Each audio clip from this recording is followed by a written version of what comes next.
semua bisa berkumpul di TKP GRI Karangaya, ibu-ibu semua. Terima kasih sudah memenuhi undangan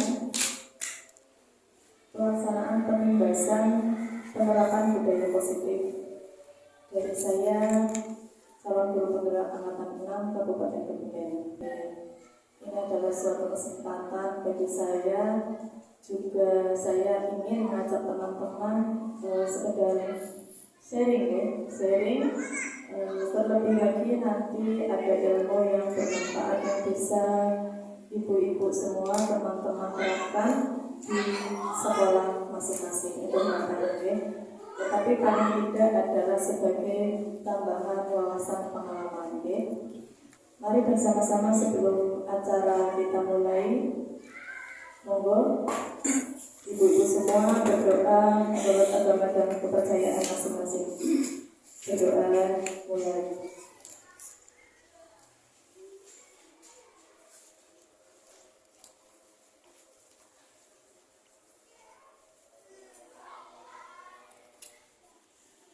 Selesai.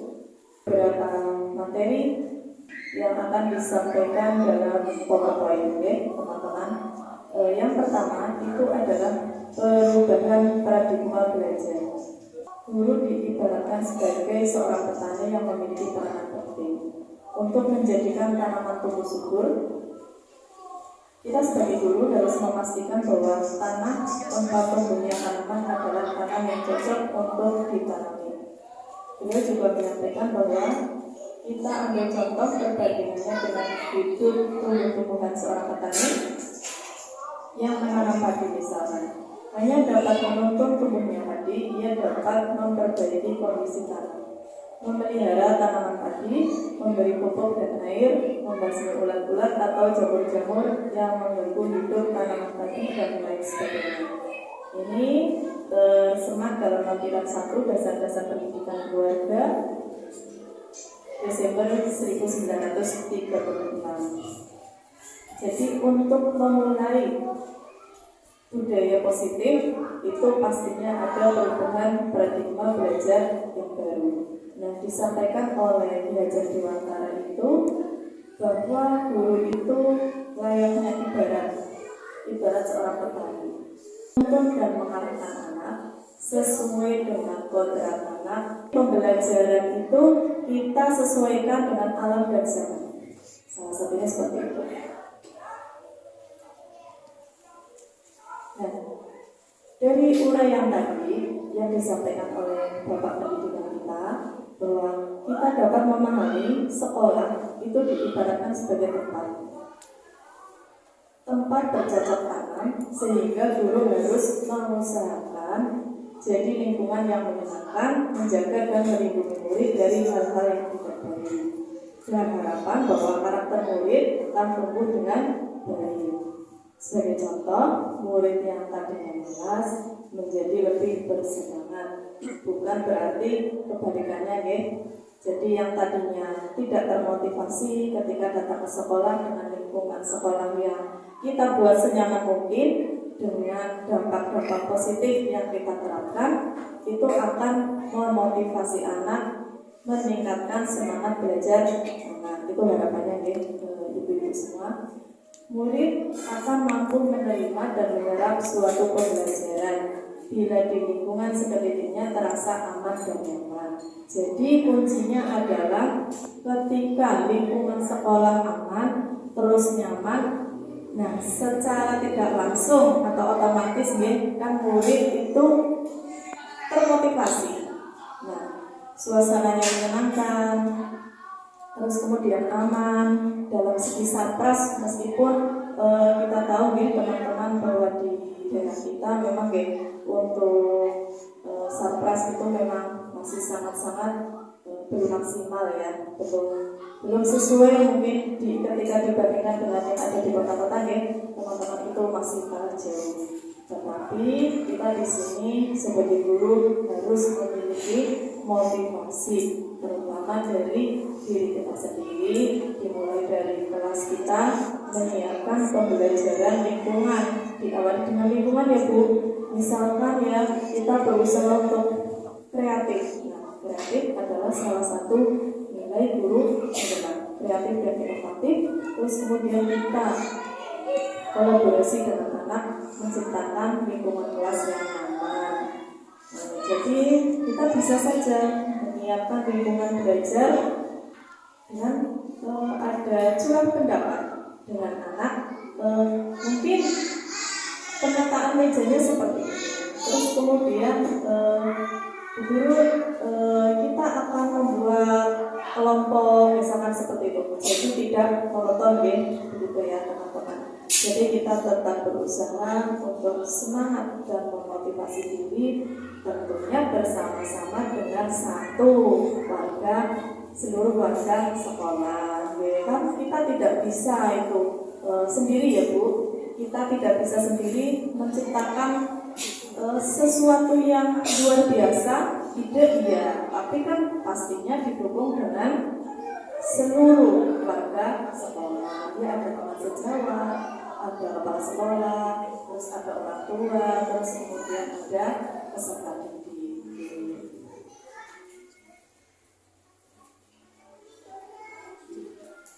Nah, paradigma pembelajaran pembaruan itu kita melihat di standar nasional pendidikan pasal 12, yaitu suasana belajar yang interaktif.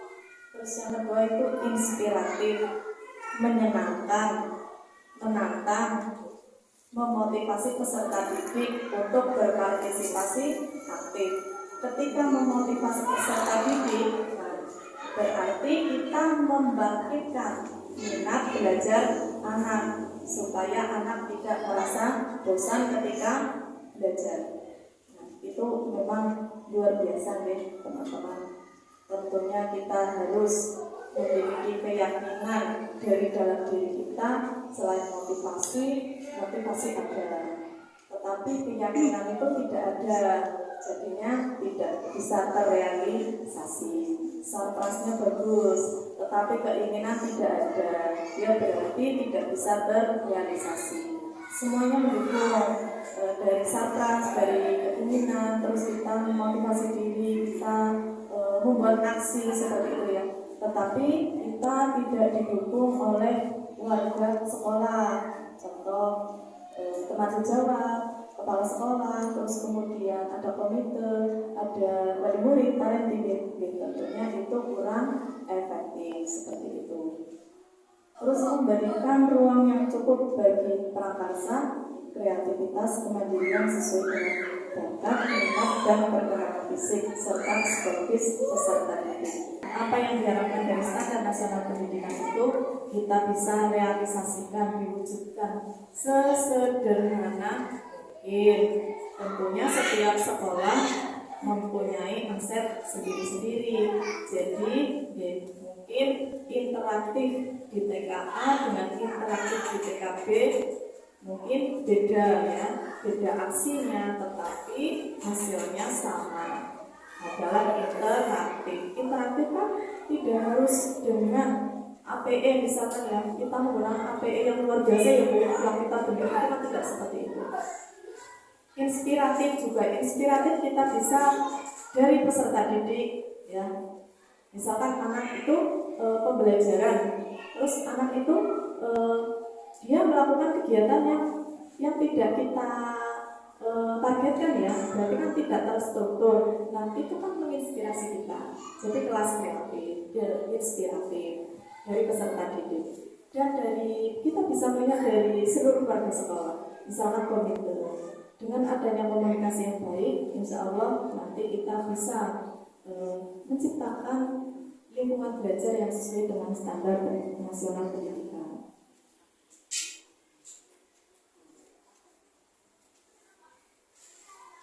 Selanjutnya adalah pengalaman dari pembelajaran yang sudah saya lakukan, mengusahakan lingkungan belajar yang tadi interaktif, terus kemudian memberikan ruang pada peserta didik kreatif. Kegiatannya kita tetap ada kolaborasi pembelajaran indoor dan outdoor dengan maksud mengurangi kebosanan, mengurai kebosanan menjadi meningkatkan kreativitas peserta didik. Itu maksudnya seperti itu. Ya, karena di lingkungan saya itu memang untuk pembelajaran outdoor itu kita tidak ada sarananya. Jadi jadi kita itu jalan-jalan waktu itu Ibu. Kita jalan-jalan terus kita mencari tempat yang agak lebar. Nah, kita memanfaatkan lingkungan sekitar seperti itu. Ya. Harapannya ya insya Allah Bu, meskipun tidak langsung saat itu bahwa anak tersebut itu apa yang kita lakukan berimbas kepada anak, tidak langsung kita lihat saat itu, tapi insya Allah anak tersebut memiliki makna dalam pembelajaran. Itu harus kita yakini. Terus kemudian dalam memanfaatkan digitalisasi dalam kegiatan pembelajaran, alhamdulillah di TK saya itu sudah ada LCD ya, sebagai pemanfaatan digitalisasi, karena memang ketika anak-anak itu pembelajaran kita ada inputkan LCD, laptop, kefokusan, perhatian, dan merasa tidak bosan. Anak-anak seperti itu, alhamdulillah. Jadi ada semacam umpan balik yang sangat-sangat positif dari peserta didik. Nah, biarpun anak menonton, jadi kita bisa terstruktur, misal temanya binatang, darat. Terus ada yang tidak terstruktur, misalkan untuk pengembangan pembiasaan. Nah, itu kita tayangkan video. Anak-anak menyaksikan video bersama-sama. Ya walaupun lingkungannya, tempatnya itu ruang kelas kita memang sempit, tidak sesuai dengan perbandingan yang ideal antara ruang kelas dan peserta didik. Tetapi insya Allah apa yang kita lakukan berawal dari niat yang baik, positif, harapannya anak bisa memaknai pembelajaran yang kita berikan seperti itu ya teman-teman. Jadi jangan merasa bahwa nanti kalau seperti ini jadi ribet, anak-anak terus takut nanti LCD-nya kenapa-napa. Insya Allah tidak ya Bu. Sekali mungkin iya tetap itu ya Bu, karena kan kebiasaan belum pernah dilakukan. Misalnya kayak saya juga begitu Bu. Ketika saya menerapkan pembelajaran yang kontekstual, contohnya lostak gitu. Ketika saya mengajak anak-anak untuk menghitung sesuai dengan bilangan, terus kemudian anak mencoba huruf, itu karena memang sebelumnya tidak efektif pelaksanaan pembelajaran seperti itu, memang wahnya luar biasa Bu. Ya. Dari sana guru ini luar biasa sangat membantu. Sekali dua kali, tetapi ketika kita sudah sering menerapkan, anak-anak sudah bisa memiliki aturan, jadi sudah memahami aturan. Ya walaupun tidak semua anak bisa mengikuti dengan maksimal efektif begitu ya Bu. Namanya juga anak usia dini, untuk kefokusan memang masih retensinya masih tidak bisa lama. Jadi ketika orang tua itu bisa fokus terus, kalau anak-anak kan paling 5 menit ya sudah alhamdulillah.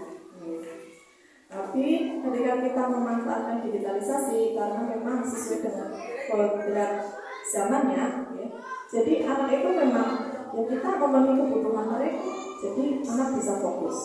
Monggo nanti teman-teman bisa mencoba yang tadinya mungkin hanya seminggu sekali atau sebulan sekali atau hanya kegiatan-kegiatan tertentu, tidak apa-apa. Pembelajaran itu tidak hanya pembelajaran terstruktur, tetapi juga tidak terstruktur.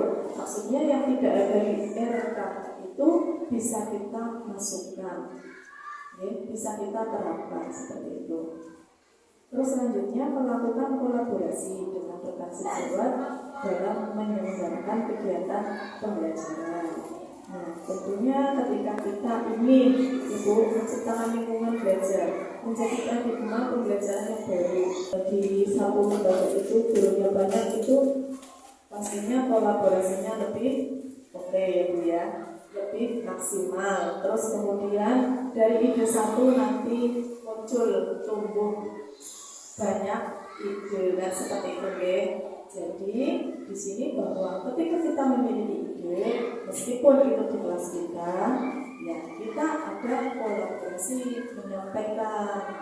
Nah, syukur-syukur nanti bisa bergantian dengan kelompok, yaitu per kelompok kalau di TK kan seperti itu.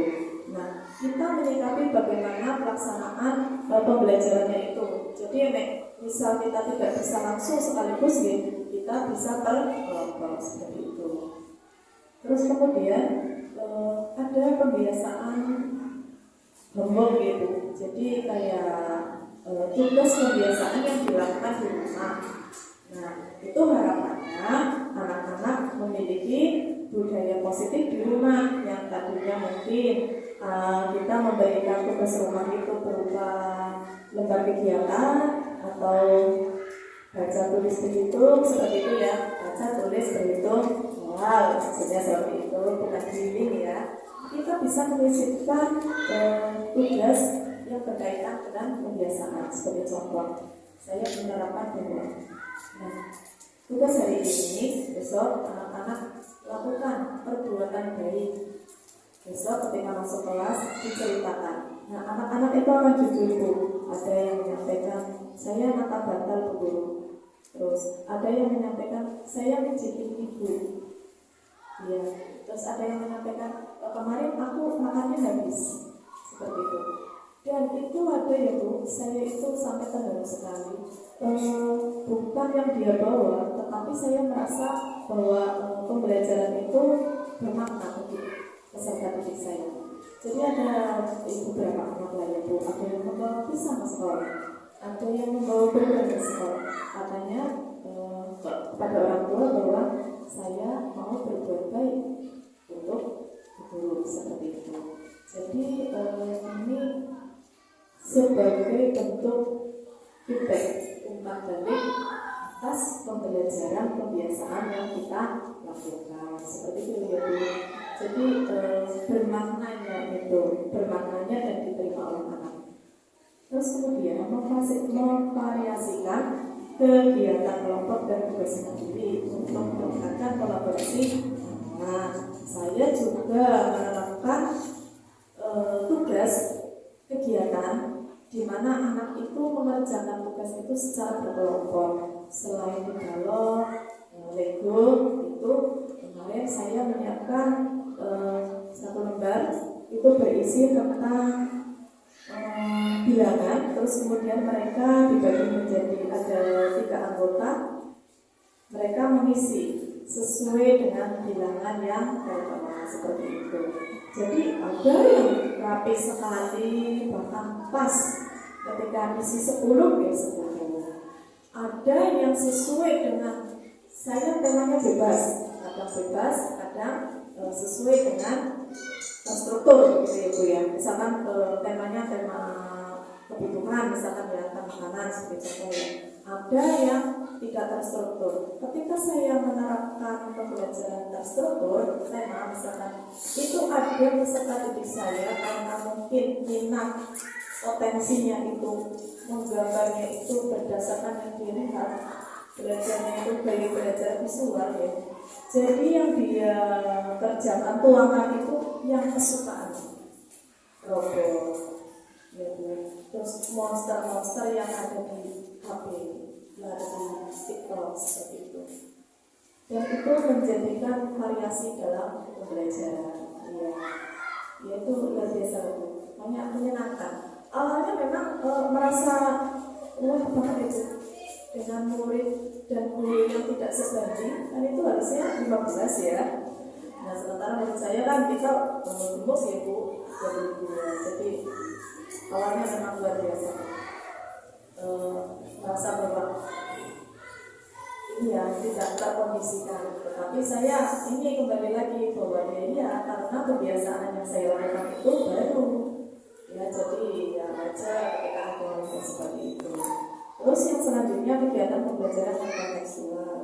Maksudnya ketika kita tidak bisa memberikan media atau alat peraga yang kita buat kontekstual, itu kan kita bisa menggunakan ini ya Bu, tayangan video tentang pembelajaran yang sedang in atau terstruktur. Kalau tidak terstruktur, misalkan anak-anak kan kadang tiba-tiba ya Bu, saya ingin belajar ini, ya kita tetap fasilitasi. Terus kemudian ketika saya tidak memiliki, saya tidak kompeten, nah saya menggunakan ini Bu, pemberdayaan digitalisasi. Saya menayangkan video untuk anak-anak seperti itu. Nah, kemudian apa yang saya lakukan itu ada pengalaman dan pembelajarannya, bahwa dalam penerapannya saya merasa anak memiliki motivasi baru. Pembiasaan yang saya lakukan memberikan anak dampak positif, motivasi baru, kegiatan pembelajaran itu lebih aktif dan menyenangkan menurut anak itu, karena anak bisa ngobrol sambil belajar, bermain. Nah, itu ya Bu, semangat belajar itu meningkat. Yang tadinya saya belum begitu memahami minat kebutuhan belajar anak, itu dengan saya menerapkan paradigma pembelajaran yang baru, itu anak-anak itu merasa bahwa guru itu memberikan ruang kepada saya untuk saya mengembangkan bakat saya, potensi saya, keinginan saya. Guru tidak menentang apa yang saya lakukan. Guru malah memberikan fasilitas seperti itu, yaitu jadi struktur dan tidak terstruktur itu harus dilaksanakan. Apalagi yang terstruktur sesuai sudah kita rencanakan di awal tahun pembelajaran untuk kepentingan misalnya seperti itu. Saya juga dapat meningkatkan kompetensi pengembangan diri. Saya berawal dari anak, Bu, menyampaikan ide. Saya tidak kompeten.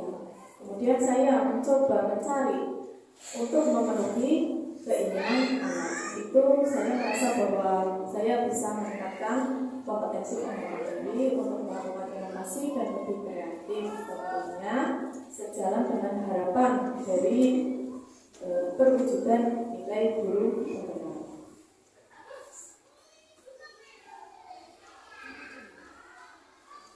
Yang kedua itu disiplin positif.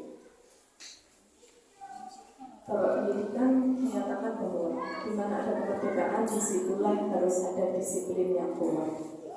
Ya, disiplin merupakan hal utama dalam menciptakan budaya positif.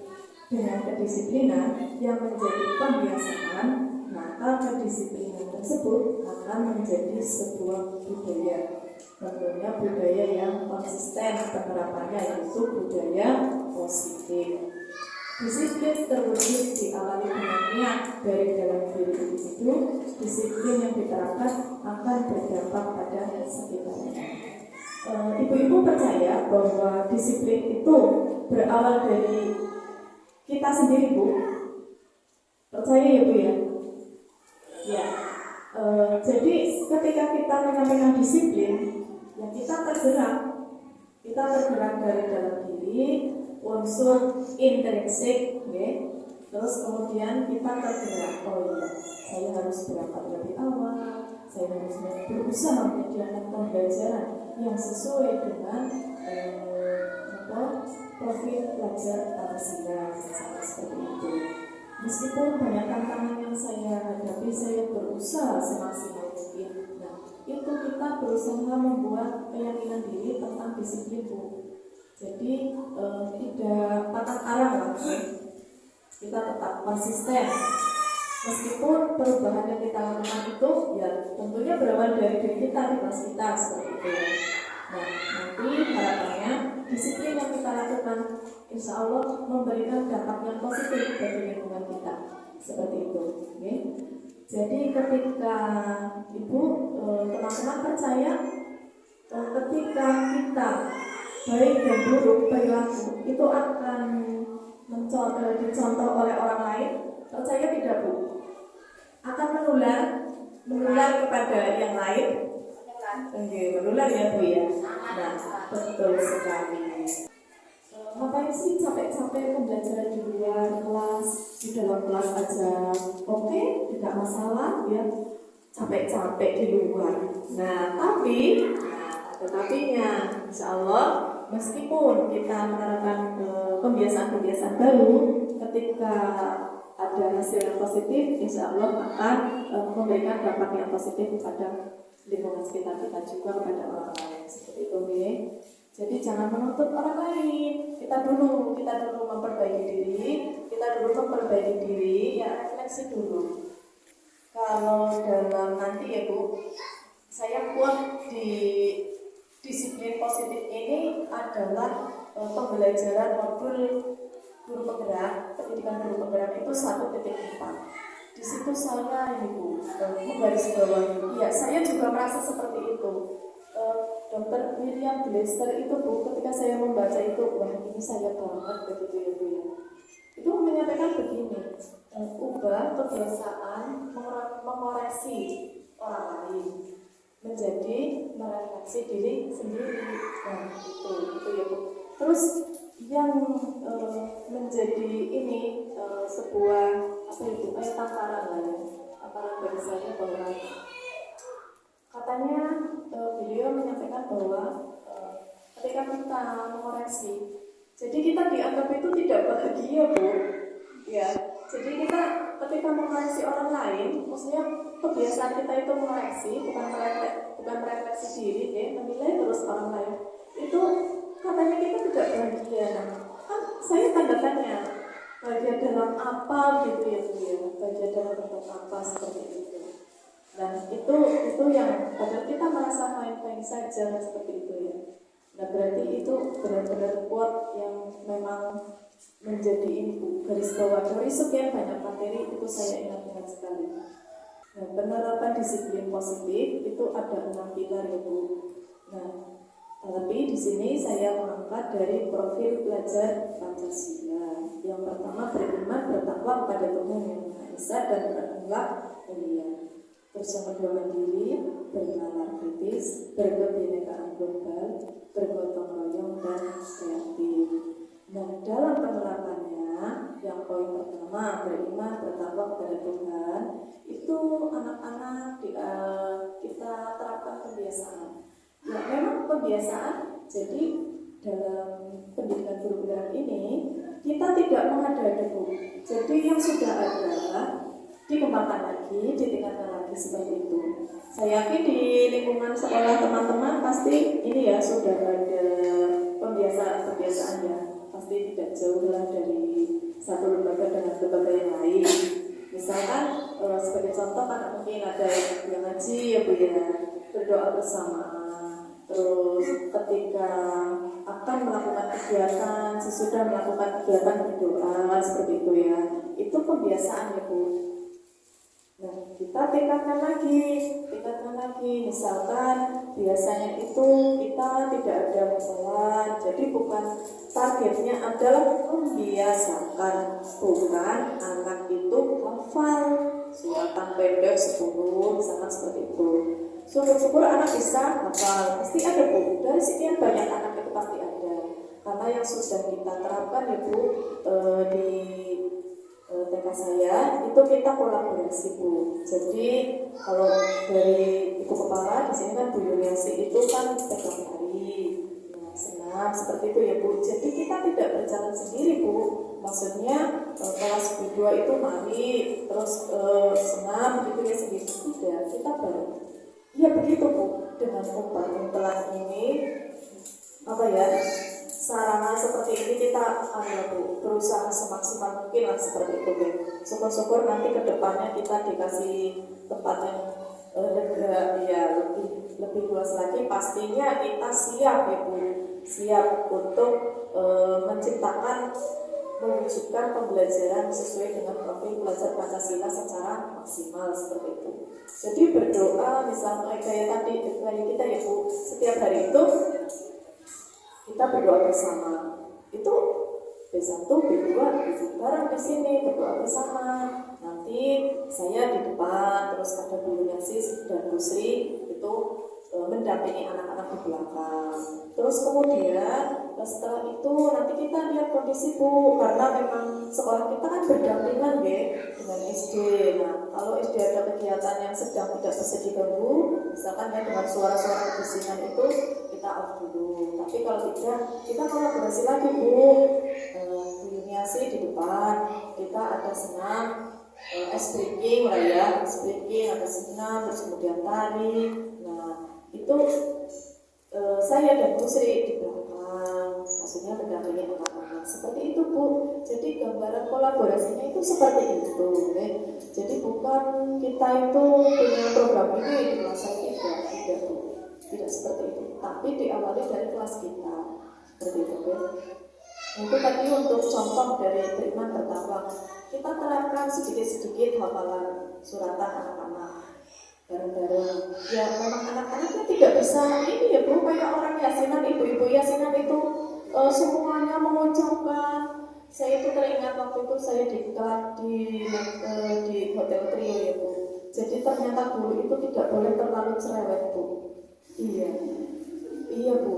Waktu itu saya ada Bu Cecilia itu dari Purworejo. Dia dari semua narasumber yang paling mengena di saya itu yang paling ini Bu. Padahal enggak ini Bu, enggak menyampaikan ahli itu enggak Bu. Jadi mencontohkan itu malah lebih mengena. Makanya saya berarti kalau anak-anak pembelajaran ini yang dimaksud menyenangkan seperti itu bukan ini berdasarkan ini ahli ini poin-poinnya seperti itu. Tapi kita pintar, kita materinya sudah pintar, sudah oke banget ya Bu, karena kita semua sudah mengikuti pendidikan akademik ya Bu ya, itu pasti sudah pintar. Nah tetapi di sini tantangannya kan diterapkan. Katanya Bu, saya ingat sekali, jadi guru itu tidak boleh terlalu cerewet. Waktu itu dicontohkan, misalkan pembelajaran, kamu jadi, ayo, iya kamu capai ini itu. Dari iya Bu, terkadang mungkin kita merasa seperti itu ya Bu. Ini agak mau berdiri sedikit udah kita itu ya Bu, dikasih warna tidak boleh ternyata Bu. Mungkin kita enggak, ya bukan kita saja ya Bu, terutama saya lah ya. Terus misalkan ketika anak obah sedikit itu sudah, ayo, tepuk tangan. Iya, itu saya ya Allah, itu pokoknya itu mengena banget di hati saya Bu. Saya ingat sekali Bu itu ya. Terus nggak boleh cewek, terus tidak boleh terlalu ini Bu, seperti tadi contohnya itu. Pokoknya anak tuh anteng kayak anak SD harus. Ketika ada yang agak gimana sih, ayo, terus angkatan pas kita apa? Tidak seperti itu ya Bu, tidak seperti itu. Meskipun nanti kita ada pembelajaran keyakinan, iya, saya pun pernah Bu seperti itu ya, seperti itu. Kayaknya rata-rata pernah lah ya Bu mengalami seperti itu. Jadi kita menginginkan kelas kita itu anteng kayak pembelajaran di tingkat atas itu tidak bisa Bu. Itu saya ingat sekali. Walaupun kadang ketika tidak mengingat, mungkin saya itu ya Bu, ketika sedang ada kegiatan lari terus anak ini, tapi insya Allah sejauh ini bahkan kadang murid saya itu Bu, masya Allah kan Spiderman Bu, satu murid saya Bu, pembelajaran itu nggak pernah tenang, terus tidak bisa ini Bu, tidak bisa mengikuti rapinya boro-boro rapi ya Bu, sesuai dengan kompetensi yang diharapkan itu masih jauh sekali Bu. Apa tuh? Ini dipegangin, dilempar-lempar itu, terus kemudian mejanya diputar. Iya, luar biasa sekali itu. Tapi alhamdulillah sekarang ya Bu, awalnya saya itu agak deg-degan lah karena kan di tahun sebelumnya tidak ada yang seperti itu ya Bu. Namanya ini kan kita manusia biasa ya Bu ya, pasti punya emosi ya. Awalnya saya itu bergetar ya Bu ya, bergetar banget. Tapi saya terus begini, saya mencoba ini Bu, ketika jadi saya itu mengawasi itu anaknya itu mau mukul temannya, nggak ada angin, nggak ada hujan tuh kayak gitu ya Bu. Ya, pokoknya saya itu harus fokus Bu, jadi CCTV gitu ya. Anaknya ditegur itu tidak bisa Bu, marah, nangis seperti itu. yang sebenarnya orang tuanya juga tidak begitu itu, mesti tidak menerima kekurangan anak saya seperti itu gitu. Jadi mungkin di rumah tidak dibilangi, karena pernah saya tanyakan, kamu kalau di rumah mas, ibu bagaimana? Bilang apa di rumah? Enggak bilang apa-apa. Terus kamu kalau bermain dengan siapa? Di rumah aja begitu. Saya ajak mau bicara. Nah pernah ya Bu, kemarin saya penerapan institusi restitusi itu anak-anak belajar, dia main karpet Bu, hidup kemudian karpet ya Bu, ya Allah. Tapi saya udah gini Bu, udah tersetel hati saya dari awal. Jangan sampai saya itu marah lah ya Bu, emosi karena anak tersetanah seperti. Tapi alhamdulillah Bu, saya tuh awalnya ya 3 hari dia masuk sekolah itu udah luar biasa banget Bu. Awalnya itu pengen ya Bu, iya itu gregetan saya ya Bu. Tapi kalau seperti itu ya saya salah kan, seperti itu ya saya salah. Terus kemudian dia mau di kelas saya itu 1 tahun ya gitu. Masa setiap hari saya naik tensi, turun tensi seperti itu ya Bu. Makanya tetap setelah udah biarin saja. Yang penting dia tidak mukul temannya terus ini. Tapi alhamdulillah Bu, sekarang mending. Ibunya sampai bilang begitu. Tadi pagi juga bilang begitu lagi. Alhamdulillah ya Bu. Tadi kan nanyain ini loh Bu, kegiatannya ini loh Bu. Yang tren ini ya, ini yang kiri itu, yang elit. Yang biasa Bu. Kalau berdoa apalagi kebiasaan. Masya Allah, ada kesini nayangin LCD Bu, dia tuh tangannya gini-gini di depan. Nah itu ya Bu sebagai gambaran. Terus kemudian mandiri. Yang kedua mandiri. Dari dalam pembelajaran itu anak itu diberikan Bu, kita memotivasi anak. Misal, guru aku tidak bisa anak ini yang kayak guru menggambarnya, bentuknya. Nah itu kita motivasi, disupport supaya anak bisa mengerjakan sesuai yang anak mampu seperti itu mandiri. Terus bernalar kritis itu saya coba terapkan dengan pembelajaran yang kita itu Bu, Nuspat. Meskipun Nuspatnya belum banyak, tapi ya berusaha untuk anak itu tidak kita kasih contoh, tetapi kita kasih poin. Misalkan coba sekarang kita berhitung, misalkan itu yang berhitung. Nah, yang ganjil nanti kan jadi pengenalan dengan ganjil ya. Yang ganjil itu angka berapa? Yang tidak ada pasangannya. Ternyata itu Bu, saya tidak memberikan contoh, tetapi ketika dikasih 2 mangkok itu anak bisa. Jadi nyusun kerikilnya 5, terus yang di sini 3 seperti itu. Anak-anak tahu Bu, tidak kita kasih contoh. Itu kan bagian dari pengenalan kritis ya Bu.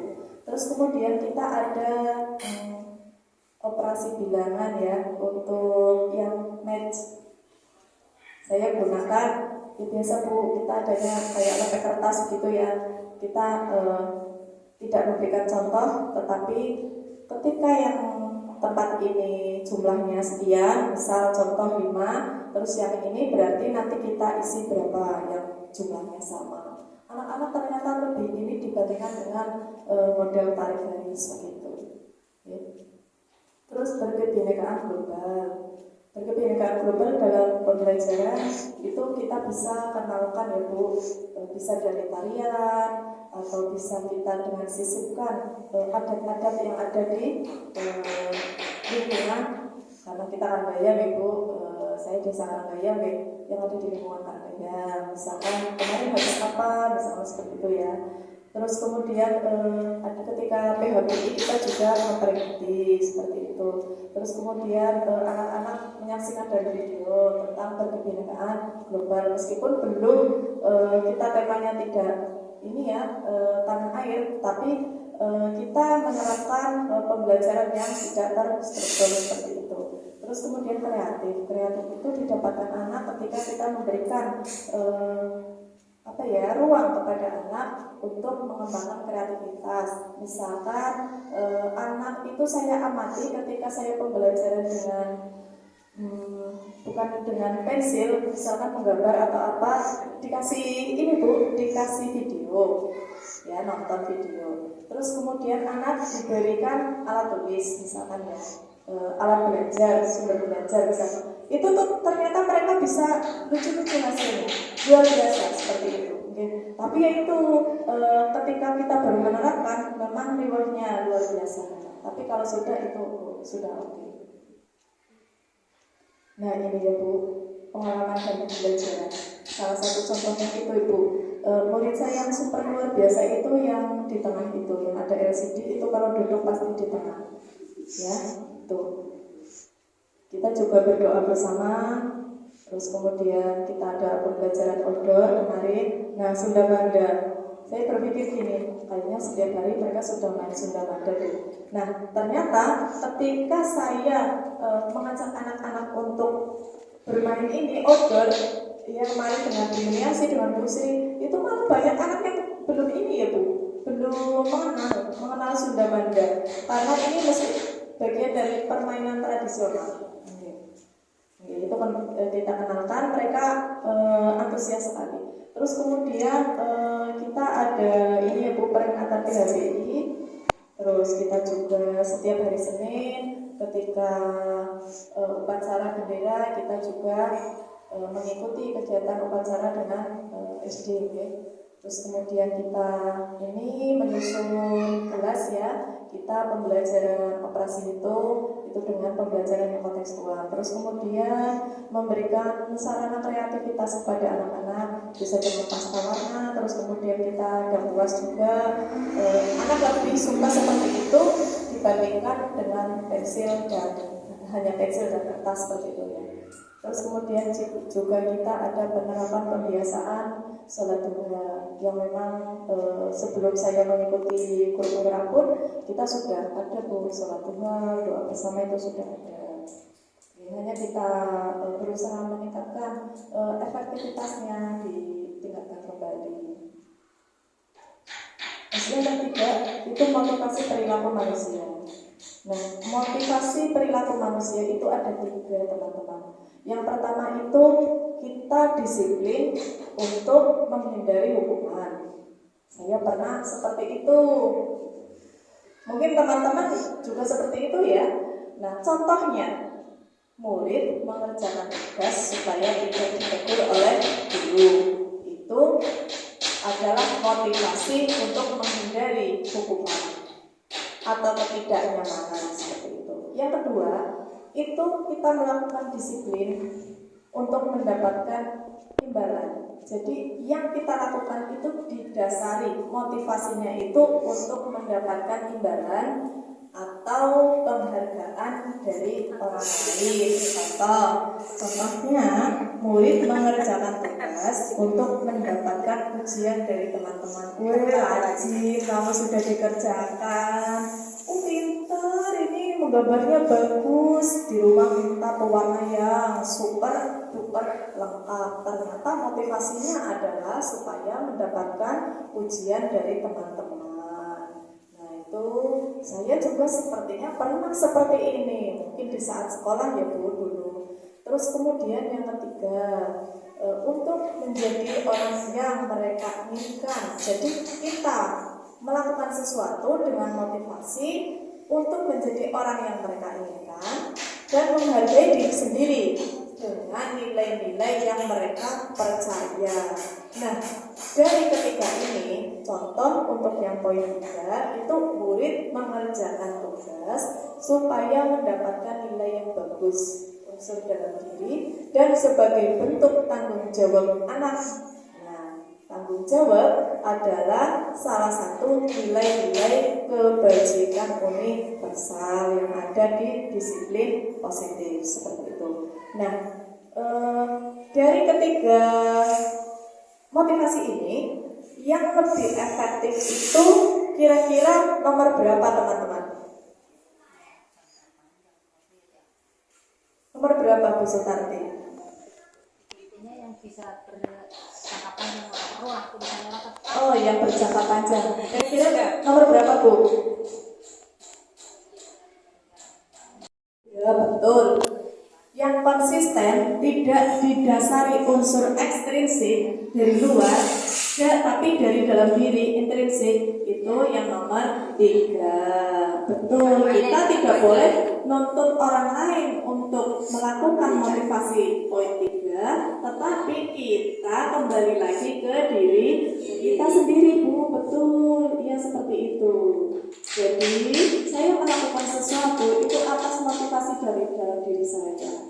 Saya tidak mengharapkan apapun, intinya mengharapkan ridho Allah, itu seperti itu ya bahasa bajiknya ya. Iya, betul sekali Bu. Nah juga ketika saya melakukan itu, saya mengembangkan nilai-nilai kebajikan. Banyak Bu. Nanti teman-teman bisa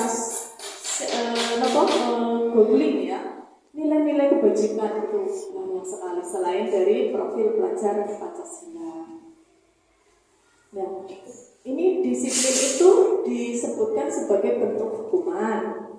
Jadi disiplin itu penerapannya itu hukuman, konsekuensi, dan restitusi. Nah, hukuman itu bersifat satu arah dari guru ke murid. Tidak ada kesepakatan. Jadi secara tiba-tiba, sebagai contoh ya Bu, nah yang mudah dipahami bahwa di sini dicontohkan bahwa Tia diberi hukuman tidak diizinkan mengikuti kegiatan belajar karena Tia datang terlambat. Jadi anak tersebut tidak boleh masuk kelas. Silahkan keluar, kamu sudah terlambat. Nah, itu hukuman. Kalau konsekuensi itu merupakan kesepakatan. Jadi konsekuensi itu sudah diketahui, sudah disepakati antara guru, pihak sekolah, diketahui guru dan murid sudah disepakati. Mereka sudah sepakat. Ketika saya sebagai contoh, ketika saya menggunakan sepatu, harusnya hari Senin saya menggunakan sepatu warna hitam. Nah, kalau tidak menggunakan sepatu warna hitam, saya mendapat poin, misalkan seperti itu. Saya mendapat konsekuensi membersihkan halaman, misalnya seperti itu ya. Nah, ketika saya lupa membuang sampah pada tempatnya, atau saya keliru memasukkan sampah pada tempatnya, saya mendapatkan konsekuensi memungut sampah yang ada di halaman sekolah. Nah, itu konsekuensi seperti itu contohnya. Bisa dipahami ya teman-teman ya. Terus kemudian restitusi itu merupakan pendekatan yang dilakukan guru untuk mewujudkan disiplin positif pada peserta didik. Nah, ini ya Bu yang tadi saya sampaikan bahwa Dr. William Glasser itu menyampaikan bahwa kebiasaan kita yang mengomentari apa yang kita lihat lah itu diubah menjadi kita merefleksi, mengevaluasi diri saya seperti itu. Diri kita sendiri Bu, bukan mengevaluasi diri teman gitu ya. Jadi apapun yang kita misal sebagai contoh kan anak-anak seperti ini. Gambarnya jelek Bu Guru. Nah itu kan contoh seperti itu ya Bu. Contoh, jadi itu mengomentari apa yang kita lihat. Jadi apa yang kita lihat itu jangan menjadikan kita membiasakan selalu mengomentari. Tetapi kita kembali lagi bahwa kita mengevaluasi diri kita sendiri. Jangan sampai apa yang tidak diharapkan di lingkungan itu kita tunjukkan dengan perilaku kita kan seperti itu.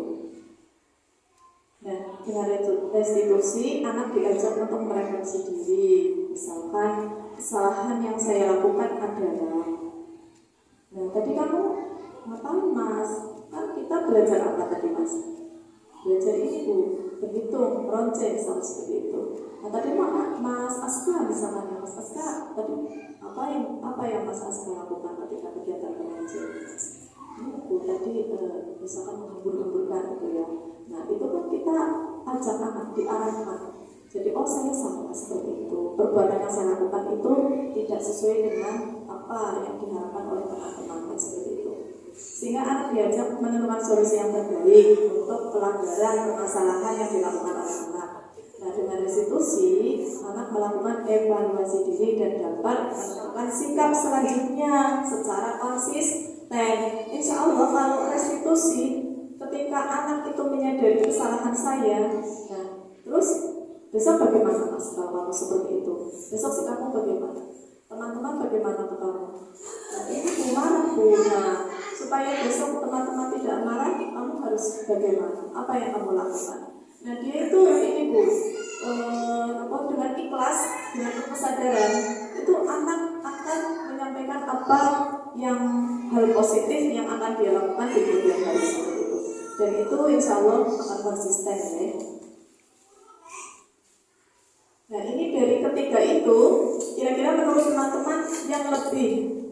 yang lebih efektif itu yang mana?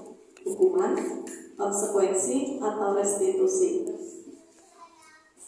Restitusi ya.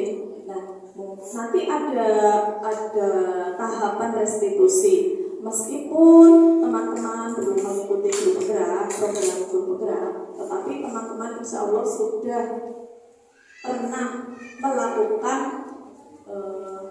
tahapan restitusi di kelas. Hanya yang nanti masuknya ya Pak, seperti itu. Nah, pengalaman dan pembelajaran yang saya dapatkan, tentunya banyak pengalaman dari saat saya menerapkan pendekatan restitusi kepada peserta didik. Saya merasa bahwa anak memiliki pemahaman, jujur sekali mereka. Bahkan mungkin dengan saya sendiri, saya kalah kejujurannya ya, tentang nilai-nilai kebajikan yang harus diwujudkan. Jadi legowo untuk menyampaikan bahwa saya salah, saya tidak benar seperti itu. Itu kalah dengan anak-anak kita itu. Nah, tentang nilai-nilai kebajikan yang harus diwujudkan dalam diri anak. Nah, ketika ada tindakan yang ketidakdisiplinan yang anak lakukan, hal tersebut bisa terjadi karena faktor eksternal. Jadi anak melakukan indisipliner, tindak ketidakdisiplinan itu tidak serta-merta anak lakukan karena pribadi anak tersebut. Karena anak usia dini itu berbeda dengan anak di tingkat selanjutnya. Nah, ada pengawasan, arahan dari orang tua, misalkan seperti itu ya Bu. Misalkan ya, anak terlambat datang ke sekolah untuk mengikuti hafalan atau mengikuti kegiatan senam, misalkan seperti itu ya. Nah, itu betul masuk restitusi, tetapi kita bisa mengambil pelajaran bahwa anak tersebut sebenarnya dia semangat. Sudah dari tadi mungkin jam 6:30 dia sudah pakai baju, sudah rapi, sudah makan. Tetapi dia itu karena orang tua, faktor eksternal kan seperti itu, bukan dari dalam diri anak. Jadi kita harus bisa membedakan dan bisa memahami seperti itu ya. Itu yang saya dapatkan dari pengalaman dan pembelajaran tentang hukuman, konsekuensi dan restitusi. Sebagai guru yang menuntut anak untuk mewujudkan nilai-nilai kebajikan, maka perlu merubah pola pikir bahwa kedisiplinan adalah tanggung jawab bersama, seperti itu ya. Nilai kolaborasi sejalan dengan nilai guru penggerak. Bersama itu ada kolaborasi, bukan berarti itu urusan wali kelasnya, itu urusan orang tuanya, seperti itu. Kita bisa menyampaikan bahwa mungkin besok lebih ini karena anak kan sudah semangat ini yang umurnya terlalu lama, akhirnya kan jadi mogok seperti itu ya. Jadi kita bisa memberikan wawasan kepada orang tua. Itu kan tugas tanggung jawab bersama itu yang saya pahami dari pembelajaran tentang tadi restitusi.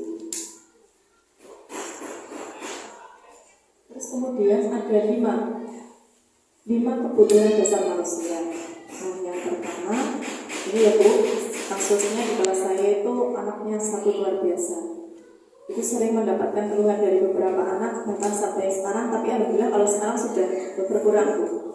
Selalu mengganggu ketika anak-anak sedang bermain atau pada saat mengerjakan.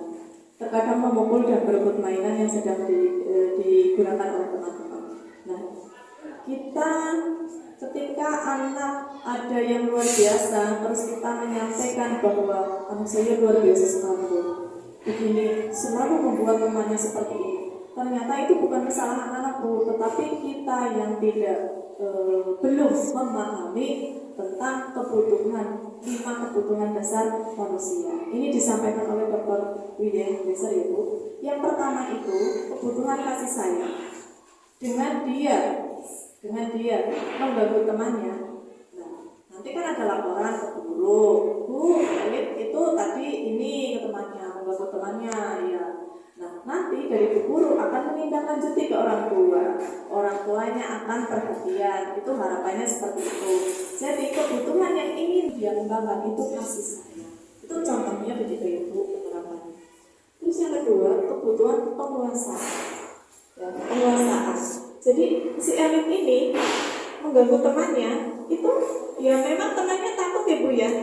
Ketika dekat-dekat dia tuh nanti mau dipukul Bu guru, aku gak mau. Nah, dia itu merasa bahwa dia itu berkuasa. Jadi yang ingin ditunjukkan oleh elit adalah kebutuhan penguasaan, ya, semacam kekuasaan seperti itu. Itu contohnya. Terus yang ketiga, kebutuhan kesenangan, membuat temannya menangis, membuat temannya sedih, ya, merebut mainan temannya, mengganggu temannya saat mengerjakan. Itu yang ingin dia tunjukkan. Anak tersebut itu kebutuhan kesenangan, dia menikmati temannya itu nangis, temannya itu takut denganku, itu dia menikmati, senang, rasa senang. Terus yang keempat, kebutuhan kebebasan. Nah ya, nih ya Bu, ini pokoknya luar biasa. Waktu itu dia dikasih tugas rumah Bu, bukunya dilempar ke atas. Begitu ya. Saya biarkan saja. Terus tabungannya dia lempar ke atas, keluar ke ibunya. Saya biarkan saja, belum saya tegur. Ayo Mas Eli duduk berdoa lagi, karena luar biasa banget itu. Nah itu akhirnya apa Bu? Dia punguti lagi tuh bukunya. Mungkin kalau saya tegur, Mas, ayo dia itu tidak akan mempan Bu, tidak akan mempan. Dia pungut sendiri, dirapikan lagi, terus bilang sama saya, Bu, buku itu lepas. Nah baru saya kasih restitusi seperti itu ya Bu. Ya pokoknya luar biasa itu Bu. Terus kebutuhan kebebasan. Jadi ketika anak tersebut tidak bisa maksimal mengikuti kegiatan pembelajaran, yang ingin dia dapatkan adalah kebutuhan kebebasan. Nah, semua kebutuhan itu nanti muaranya adalah kebutuhan bertahan hidup. Kebutuhan bertahan hidup. Jadi elit ini untuk 4 kebutuhan itu, 5 kebutuhan itu dia belum terpenuhi secara maksimal, ya. Nah, jika mari kita kembali lagi ke diri kita, jika kita ada hal-hal yang berkaitan dengan kebutuhan ini, apa sih yang saya lakukan ketika tidak sesuai, sikap saya tidak sesuai dengan apa yang harus apa yang menjadi keyakinan kebaikan disiplin positif, itu berarti kita masih kurang Bu, belum terpenuhi 5 kebutuhan dasar tersebut. Semuanya kembali lagi bermuara pada kebutuhan bertahan hidup, ya, seperti kebutuhan primer ya, gitu. Nah, untuk pengalaman dan pembelajaran itu ketika saya mencoba menerapkan kebiasaan sebagai disiplin positif di kelas saya, hal yang saya temui adalah saya merasa tercerahkan pasti Bu. Jadi di luar saya berharap begini, tetapi ternyata feedback dari anak-anak itu luar biasa Bu. Nah, terus kemudian memahami kebutuhan dasar anak yang muncul. Jadi bermacam-macam kebutuhan dasar. Ternyata saya berpikir bahwa anak ini cuma ini penguasaan, anak ini cuma butuh kebebasan. Ternyata tidak. Ada beberapa lagi kebutuhan-kebutuhan yang mereka belum terpenuhi pada diri mereka. Dan yang luar biasa, mereka dengan jujur mengakui dan berusaha untuk memperbaiki diri dengan mewujudkan nilai-nilai kebersihan. Saya bilang tadi itu bahwa anak-anak itu luar biasa, bahkan mungkin saya itu kalah, ya. Anak-anak itu dengan percaya diri, dengan ikhlas menunjukkan saya itu kurangnya ini loh. Nah, sementara kita yang orang dewasa, saya orang dewasa itu terkadang tidak pede untuk ini Bu, mengakui apa yang menjadi kekurangan diri kita seperti itu. Ya. Itu sebagai pembelajaran ya bagi saya, membuat saya terinspirasi bahwa ketika anak mau mewujudkan disiplin positif, maka saya sebagai guru juga tentunya harus memberikan teladan yang nyata untuk anak didik saya dengan terus menanamkan kedisiplinan dan selalu mengevaluasi diri. Itu memang berat, banyak tantangan, tapi insya Allah Bu, sedikit-sedikit nanti lama-lama luar biasa, jadi dampak yang positif seperti itu. Yang kelima itu posisi kontrol restitusi. Saya mengenal posisi kontrol itu ya di sini Bu. Jadi dijelaskan oleh tadi ya Bu, ahlinya adalah Dr. William Glasser. Itu yang pertama menghukum. Guru itu memiliki peranan posisi kontrol. Ternyata di sini dijelaskan, jadi saya memiliki gambaran untuk menyampaikan kepada teman-teman. Yang penghukum, menggunakan hukuman fisik maupun verbal. Nada suaranya tinggi, bisa disertai dengan mata melotot. Nah, ini teman-teman pernah tidak seperti ini kelas? Dan menunjuk-nunjuk, kamu seperti itu ya. Kamu selalu pencicilan. Kamu tidak bisa duduk memang ya. Memang kamu tuh kalau mewarnai luar biasa, tidak pernah rapi-rapi. Apalagi sampai mengeluarkan kata-kata yang menyakiti anak ya. Senilai warnamu seperti ini, seperti itu ibu. Nah itu akibatnya itu anak memiliki rasa malu bu. Wong saya misalkan orang tua disampaikan begitu ya bu. Ya dulu lah dalam organisasi saya pernah imbas dari posisi kontrol penghukum ya. Jadi kita dipermalukan di depan umum. Terus kan otomatis kita dikoreksi di depan umum dengan hal-hal yang posisi kontrolnya penghukum. Itu menimbulkan kita itu malu bu, malu. Pasti ada rasa benci ya bu, benci, marah, terus kemudian bahkan dendam ya bu, dendam ya, marah dan terus yang kedua itu membuat merasa bersalah. Jadi guru itu ketika anak melakukan ketidakdisiplinan, dia posisi kontrolnya itu membuat rasa bersalah. Nada suaranya digunakan itu memelas, ya. Terus merapat kepada anak, misalnya anak didekati, misalkan gini, Mas. Kamu menjadi lagi kecicilan terus. Kamu tidak kasihan ya mas kalau sama guru ya. Guru sampai kering, bicaranya sampai haus sekali. Kamu tidak kasihan sama guru mas? Kamu tidak kasihan mbak sama guru mbak? Misalnya seperti itu ya. Nah, cara ini akan membuat murid itu memendam rasa. Jadi anak itu merasa sangat bersalah. Jadi ketika berbuat seperti itu, jadi ada rasa saya salah banget kayak gitu loh bu. Tetapi tidak bisa mengkomunikasikan rasanya itu loh bu, memendam perasaannya seperti itu ya. Nah, jadi anak tersebut merasa gagal. Nah ini dibandingkan dengan posisi kontrol penghukum, posisi kontrol membuat merasa bersalah itu lebih berbahaya. Okay? Karena memendam rasa itu tidak baik untuk perkembangan anak juga untuk siapapun ya bu, kesehatan itu tidak baik. Yang selanjutnya itu teman, posisi kontrol teman. Nada suaranya ramah, akrab dan bercanda. Loh kok tidak dikerjakan? Ayo mas dikerjakan mas. Nah, seperti itu tidak dikerjakan. Masih cicilan aja. Ya sudah, tidak apa-apa. Nah, kan ya. Nah, seperti itu. Jadi kalau ada apa-apa, murid itu tidak ini bu, mengandalkan gurunya. Oh, buat dikerjakan juga tidak apa-apa. Guru itu tidak akan marah loh. Nah, seperti itu ya. Nah itu kurang tepat itu ya. Terus pemantau, nada suaranya datar, ya kayak atasan ke bawahan ya bu, jaga image gitu ya. Ya, misal nggak ada senyum, nggak ada apa, maksudnya apa ya bu, ya kurang lulus lah. Misalkan kamu tahu sekarang kegiatan apa, misalnya begitu ya. Jika kamu tidak mengerjakan, kamu sudah mengerti apa yang harus kamu lakukan, misalnya seperti itu. Jadi anak itu tidak dikasih kebebasan untuk menyampaikan pendapat, tetapi kita kayak sering pertanyaan kepada anak. Akibatnya itu anak memahami sanksi apabila melanggar. Jadi sudah tahu konsekuensinya apa. Terus anak merasa tidak nyaman karena melakukan sanksi. Ketika sanksi itu kan pasti hal yang tidak enak ya, ibu-ibu semua ya. Sanksi itu kan pasti berkaitan dengan yang tidak enak. Nah, meskipun sebentar, anak-anak akibatnya akan merasa yang tidak enak. Terus kemudian yang kedua itu posisi kontrol manajer. Nada suaranya itu tulus, mendekat ke murid dengan bahasa yang tidak rapi. Jadi bukan kayak merasa bersalah, bukan juga teman, tapi dia manajer. Wibawa gurunya tetap ada. Kenapa tidak dikerjakan? Tadi apa sih? Mas ngapain sih tadi? Mbak ngapain sih? Bermain.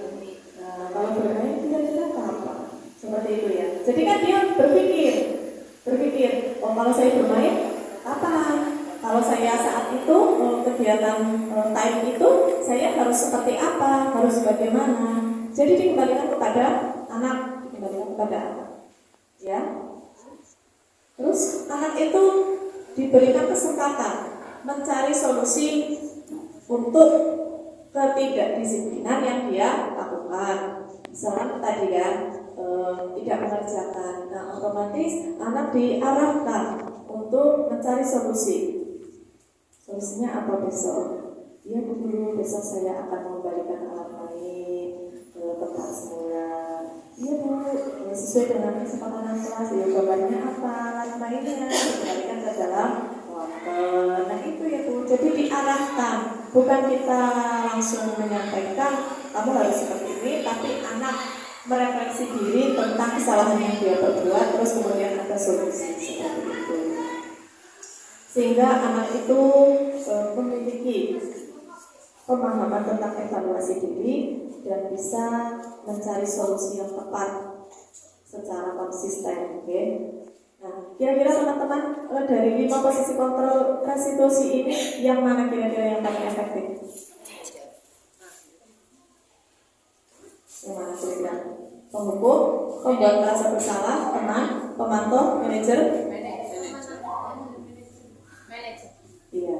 Kalau dalam penerapan lebih efektifnya adalah manajer. Jadi di dalam manajer itu kita tetap ada wibawa gurunya, tetap harus anak menghormati kita. Kalau teman kan itu tadi anak kurang ya Bu. Jadi menganggap guru itu sejajar dengan dalam apa di perjalanan itu bahaya ya Bu. Kalau untuk pembelajaran anak-anak yang sudah remaja dan atas ya, itu sepertinya memang sangat tidak efektif diterapkan. Jadi anak itu seakan-akan ketika ada masalah tenang aja, ada Pak A, ada Bu B, nanti membantu kita. Terus tenang saja tugasnya tidak usah dikerjakan, tidak akan marah, seperti itu ya Bu. Nah, pengalaman dan pembelajaran saat ini ya Bu, ini anak saya, anak didik saya luar biasa sekali. Itu kemarin saya mengarahkan dia untuk menyusun bentuk geometri sesuai dengan bilangannya itu. Wow, luar biasa banget ya Bu.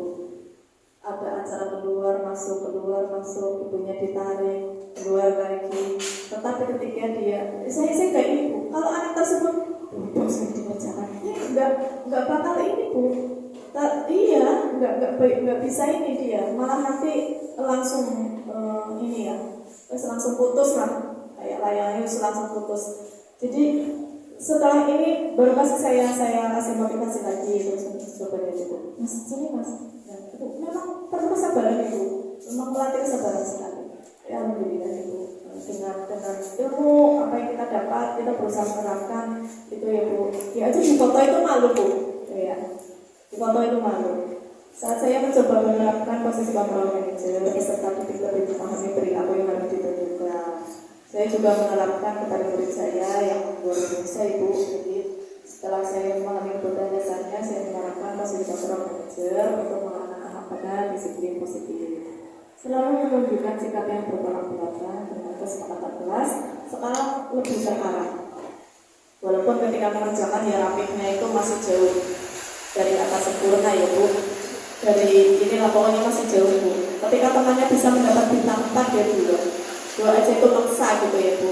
Tapi ya sudah prosesnya yang kita apresiasi seperti itu. Mengikuti sekarang lebih terarah, lebih tertib, mengikuti kedisiplinan walaupun baru sedikit perubahan yang ditunjukkan, namun bagi saya awal yang luar biasa. Saya memahami bahwa keaktifan anak yang mengganggu dalam kegiatan belajar dan bertentangan dengan kegiatan kelas, maka guru harus menyikapi dengan sabar dan positif.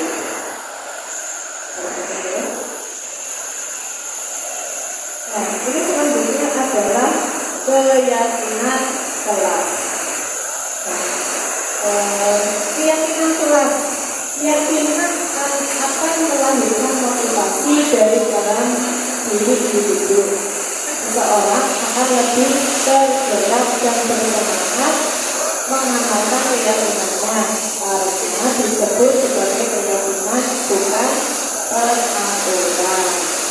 Keyakinan kelas itu dibuat bersama guru, bukan kita yang ini Bu, kita yang membuat, terus kita yang sosialisasi kepada itu tidak.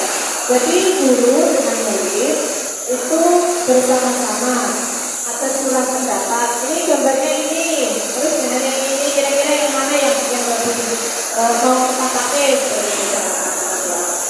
Keyakinan kelas itu dibuat sebagai amalan.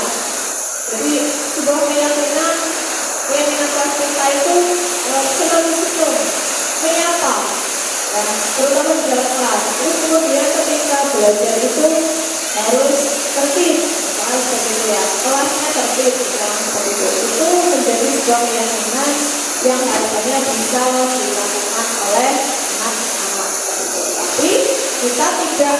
Ini Bu, kemarin saya dengan anak-anak itu banyak gambar terus menggunting. Oh ini Bu, ini nggak boleh ngobrol nih kalau mengerjakan.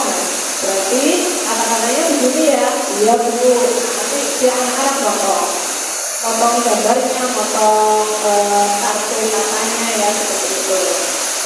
Keyakinannya juga sebagai amalan yang akan senantiasa anak lakukan, bukan untuk menyenangkan guru atau belajar dari rumah dan sekolah, tetapi lebih kepada pembacaan diri tentang nilai-nilai kebaikan. Keyakinan kelas ini juga saya buat anak-anak menggunakan simbol-simbol. Kenapa menggunakan simbol? Karena kita anak usia ini, jadi kan anak memahami suatu arti. Pembahasan itu kan berdasarkan dari gambar ya Bu, dari simbol. Dan disepakati bersama untuk dilakukan secara digital. Nah ini setelah saya menerapkan keyakinan kelas, pengalaman dan pembelajaran, saya itu merasa bahwa dengan keyakinan kelas itu motivasi anak itu meningkat lagi Bu. Untuk apa? Untuk mewujudkan kelas yang nyaman, aman, dan interaktif seperti itu. Situasi kelas itu menjadi kondusif. Ya. Anak-anak antusias ketika dilibatkan dalam surat pendapat dalam pembuatan keyakinan kelas. Anak-anak juga senang ketika mereka membuat karya untuk menghias kelas. Jadi tidak hanya kita download terus print itu enggak Bu. Jadi kita lihat juga kemarin saya kan anak juga bisa pakai tanda tangan ya. Nah saya menggunakan stempel tangan, tapi kita hias dengan atas pulsa seperti itu. Pembelajaran yang saya ambil adalah mewujudkan suatu pembelajaran positif dan positif. Seharusnya lebih mudah dan efektif jika ada kolaborasi dan komunikasi yang positif. Tentunya komunikasi seluruh warga sekolah, betul, diawali dengan kelas kita tergerak di kelas kita, terus bergerak menyampaikan ibu, kemarin saya juga ibu menyampaikan ke gurunya Bu, ini kira-kira pasnya digambar gimana ya Bu, seperti itu ya. Kemarin sama Bu juga, Bu kira-kira ini kalau saya membuat dengan hasil karya itu berapa Bu kira-kira. Nah itu kan komunikasi ya Bu. Jadi kita meskipun ini sebelum meskipun kita sering bergerak sama kita itu merasa bahwa kita itu mampu, kita itu yang namanya kolaborasi itu harus tetap ada komunikasi positif, seperti itu ya. Ini segitiga restitusi dilakukan sebagai pendekatan untuk membantu anak menemukan solusi atas permasalahan yang dihadapi. Jadi tahapan dari segitiga restitusi itu, yang pertama tadi Ibu ada validasi tindakan. Ini contohnya ada anak didik saya. Jadi untuk menggali alasan kenapa murid melakukan hal tersebut, yang saya sampaikan, yang saya tanyakan bahwa Mbak Yolanda tadi bermain apa saat kegiatan mengajar? Kenapa Mbak Yolanda bermain seperti itu? Itu validasi tindakan masalah. Terus yang kedua, menstabilkan identitas. Adapun yang saya sampaikan saat itu, yang saya tanyakan kepada Yolanda ini, Mbak Yola memang tidak sendiri kok yang bermain, misalnya seperti itu. Ada teman-teman yang sebelumnya juga ketika kegiatan pembelajaran juga bermain seperti itu ya. Teman juga pernah bermain pada saat kegiatan. Tapi Mbak Yola pasti tahu untuk bermain bisa dilakukan ketika kapan. Nah itu nanti anak akan menjawab sesuai dengan keyakinan kelas. Terus kemudian yang ketiga, menanyakan keyakinan yang disepakati sebagai disiplin positif tentang keyakinan kelas. yang kita tanyakan, yang saya tanyakan itu, Mbak Yola apa sudah tahu ketika kelas belajar apa yang harus dilakukan? Misalkan ketika sudah berdoa bersama, sudah senam, ice breaking, sudah nari, nah kita kan masuk ke kelas masing-masing, kelompok masing-masing. Ketika guru menyampaikan tugas yang akan dikerjakan, nah itu sikapnya harus bagaimana? Apa yang Yolanda lakukan ketika guru menyampaikan instruksi seperti itu, menyampaikan perintah seperti itu? Anak tahu, kembali lagi kepada keyakinan kelas seperti itu. Terus juga kita itu dari anak tersebut itu sebenarnya mereka sudah tahu keyakinan kelasnya. Ya, hanya tadi, jadi pelanggaran yang dilakukan itu bisa dari unsur intrinsik dari dalam diri ataupun dari unsur ekstrinsik, misalkan diajak teman bermain Bu, misalnya seperti itu. Tadi aku juga sudah mengerjakan sebenarnya Bu, tetapi ini Aska ini mengganggu. Nah, seperti itu ya. Jadi itu tadi kembali lagi bahwa perbuatan yang baik dan buruk itu akan menular, memberikan dampak kepada lingkungan sekitar seperti itu. Nah, pengalaman dan pembelajaran ketika saya melakukan praktek segitiga restitusi itu anak menjadi lebih bertanggung jawab dan lebih konsisten. Ketika dia salah, dia tahu apa kesalahan saya, apa yang harus saya lakukan sejalan dengan keyakinan kelas seperti itu.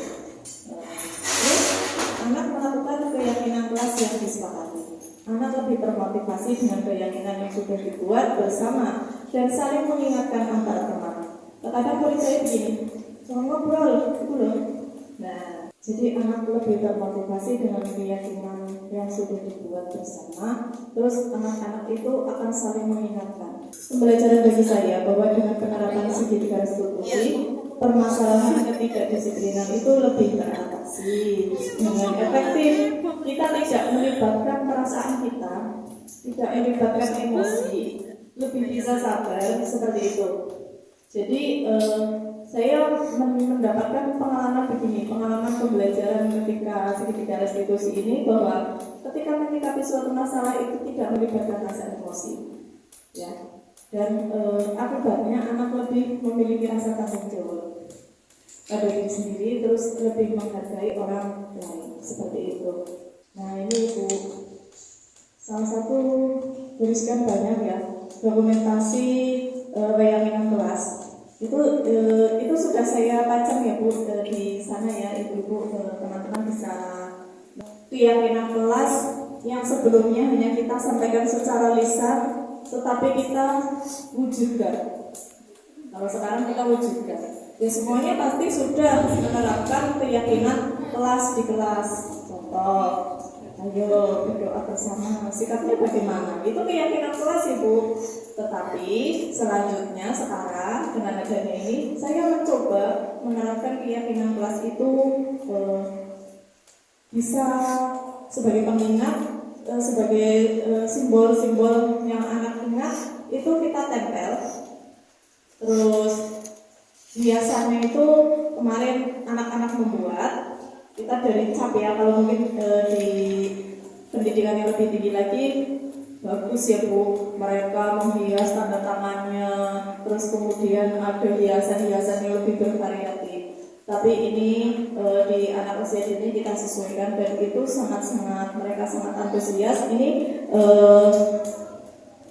bentuknya dokumentasinya bisa teman-teman saksikan, mulai dari mereka mencap jari-jari mungil mereka di kertas lipat dengan pelan-pelan, banyak drama. Bu, aku tidak bisa, ada yang nangis juga ya seperti itu. Terus kemudian kita arahkan, terus kemudian anak-anak mencoba menggunting. Ada yang benar-benar sampai jari lentiknya itu tercetak dengan jelas, ada juga yang besar-besar seperti itu ya. Itu kita apresiasi sebagai hasil karya peserta tadi. Itu lebih menyenangkan ternyata. Walaupun ada hiruk-pikuknya itu lebih menyenangkan pembelajarannya seperti itu. Nah, terima kasih di penghujung materi.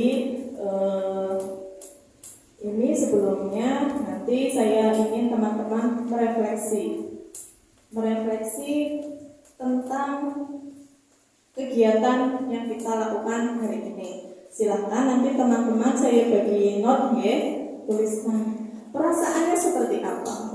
Saya tuh malah jadi bingung. Saya termotivasi. Saya senang mendapatkan ilmu baru. Jangan seperti itu ya. Saya itu ada niatan tuh membuat seperti itu. Tetapi nantilah cari waktunya seperti itu ya. Saya biasa aja, itu sudah pernah saya dapatkan, misalnya seperti itu ya. Terus merasa bagaimana? Terus kemudian pembelajaran apa yang teman-teman ambil, misalnya seperti itu ya. Rasanya pasti bermacam-macam rasa. Terus kemudian pembelajarannya apa? Terus kemudian apa yang ingin teman-teman tindak lanjuti sebagai refleksi kita pada pertemuan hari ini ya teman-teman deh, tetap semangat.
Salam sebelum pembelajaran.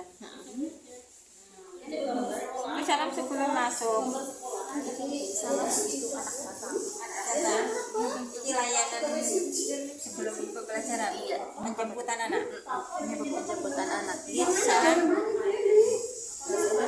Salam pembelajaran. Ini fotonya gambar saja. Fotonya tanggal mana? Itu tinggal menggambar orangnya di sini datang tepat waktu. Berarti kayak muridnya ya Bu, antusias sekali ketika menggambar. Kalau mana apa?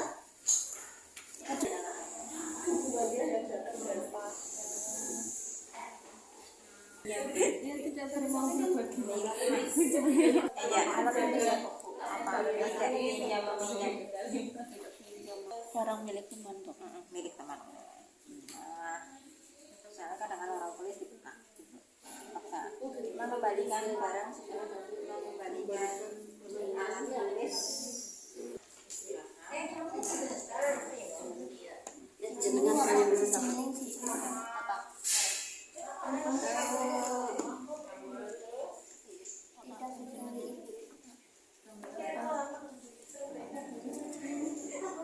Aku anak mandiri boleh nggak?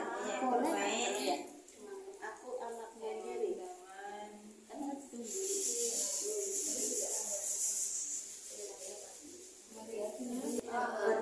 Menyayangi sama bisa sayang semua panas banget segalanya sayang semua teman-teman apa jadi semua dia bisa berbaik sama teman-teman saya bersikap manis juga kan kok emosinya tapi rasanya semua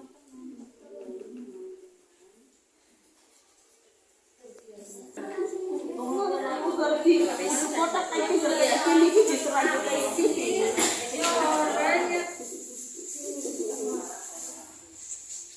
Asik sekali Bu Termini. Lingkaran.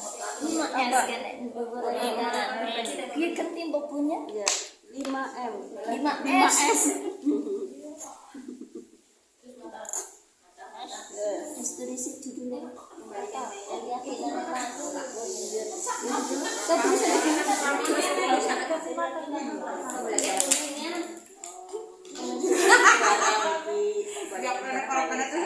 Oh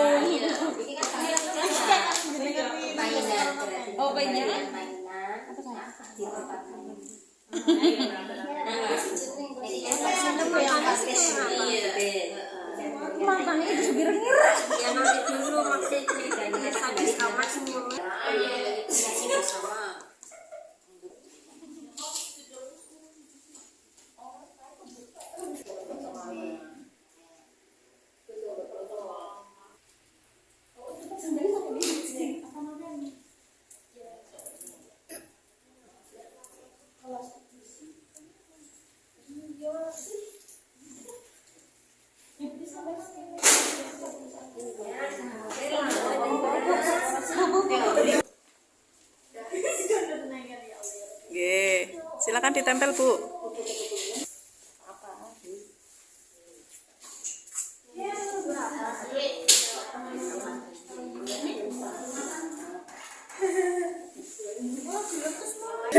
Main malah dia sih. Ya, nggih, tempel Bun.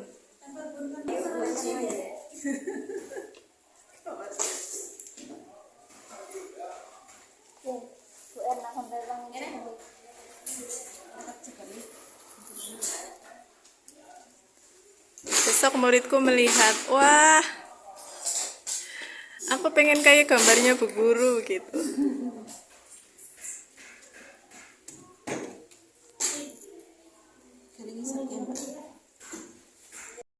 Terima kasih atas waktu yang diberikan kepada kami. Langsung tunjukkan saja ya Bu ya. Terima kasih kepada Ibu Yumona yang telah menyampaikan tentang pembahasan guru penggerak, sehingga dari penyampaian Bu Yumona itu bisa sebagai dasar kita untuk mengembangkan 4 kompetensi guru, yaitu kepribadian, kognitif, sosial emosional, dan profesional. Dengan penyampaian guru penggerak itu lebih meningkatkan inovatif kita untuk menjalankan tugas kita sebagai guru setiap hari, menerapkan kepada anak didiknya untuk memberikan pelayanan yang lebih optimal.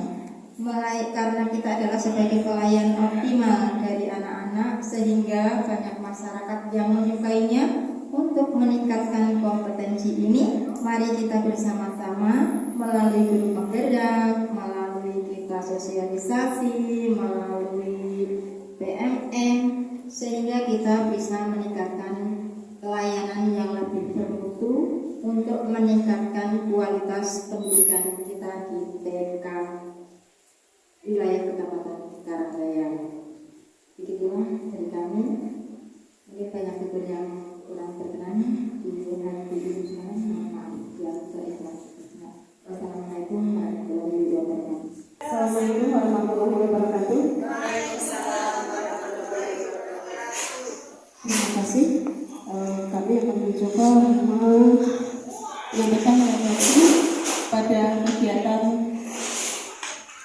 hari ini tentang budaya positif yang disampaikan oleh Ibu Hayati SPD. Yang pertama,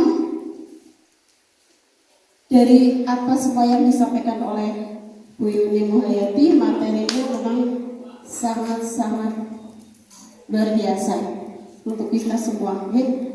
Insya Allah ini adalah ilmu baru, walaupun mungkin kita sudah pernah mendengar atau mendengar paling tidak seperti itu, tetapi di sini itu hari ini kita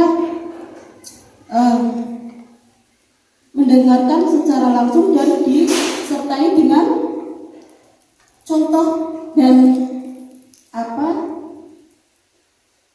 penyampaian materi yang lebih mengena untuk kita. Jadi untuk saya pribadi dan teman-teman, insya Allah ini akan lebih mengenang gitu Ibu, ilmu baru, dan termotivasi untuk bisa menerapkan kepada diri, lembaga, dan juga dari kita ke anak-anak kita. Penyampaiannya sangat jelas dan materi sangat bagus. Kemudian kita benar-benar, untuk saya pribadi benar-benar, oh ternyata apa yang tadi disampaikan, kadang-kadang kita ke anak, oh seperti itu, yang dulu seperti itu, oh sekarang mendapatkan ilmu seperti ini, insya Allah besok ada perubahan yang lebih baik seperti itu. Walaupun di sana kan tadi ada materi-materi yang memang kadang setiap hari kita lakukan kepada anak, tetapi di sini hari ini saya pribadi merasa, oh ternyata ya untuk menghadapi berbagai macam karakter anak dengan seperti ini, akibatnya begini, kita hari ini yang sudah dipraktekkan oleh Bu Yuni kepada anak ternyata imbasnya jadi lebih baik ke anak, dan kita akan lebih yang tadinya mungkin emosinya atau cara penanganannya seperti itu saja, insya Allah besok ada perubahan lagi dengan lebih mengendalikan emosi diri dan menambah lagi kesabaran dan benar-benar dari ilmu tadi insya Allah nanti saya dan teman-teman semua akan bisa lebih baik lagi untuk menerapkan di lembaga dan utama kepada anak-anak kita. Dan kepada Bu Yuni insya Allah akan lebih lagi bagus lagi, dan karena pendalaman materinya insya Allah sudah sangat bagus, dan penyampaian juga materi ke kami luar biasa. Terima kasih dari saya. Assalamualaikum warahmatullahi wabarakatuh. Terima kasih. Pelaksanaan penugasan penerapan budaya positif hari ini berjalan dengan lancar dan luar biasa. Harapannya ke depannya kita semua bisa mengaplikasikan, menerapkan budaya positif di lingkungan sekolah kita masing-masing, dan semoga kita diberikan semangat, motivasi, sehat, lahir dan batin, rezeki yang banyak berlimpah. Tidak ada yang bisa saya berikan kepada teman-teman semuanya, ibu guru hebat semua di sini yang sudah datang hari ini. Tidak lain adalah doa saya, semoga senantiasa selalu dalam keberkahan dan lindungan dari Allah Subhanahu wa Ta'ala. Terus kemudian selalu dalam kesejahteraan. Amin. Allahumma amin. Mari bersama-sama kita tutup acara pada hari ini dengan bacaan hamdalah bersama-sama. Alhamdulillahirabbil alamin. Terima kasih ibu-ibu semuanya yang hebat dan luar biasa. Semoga selamat sampai rumah kembali ya. Besok lain kali di kesempatan lain waktu kita bisa bertemu lagi. Ada kata-kata saya yang kurang berkenan di hati ibu-ibu semuanya, teman-teman semua, saya mohon maaf yang setulus-tulusnya. Billahi taufiq wal hidayah. Wassalamualaikum warahmatullahi wabarakatuh.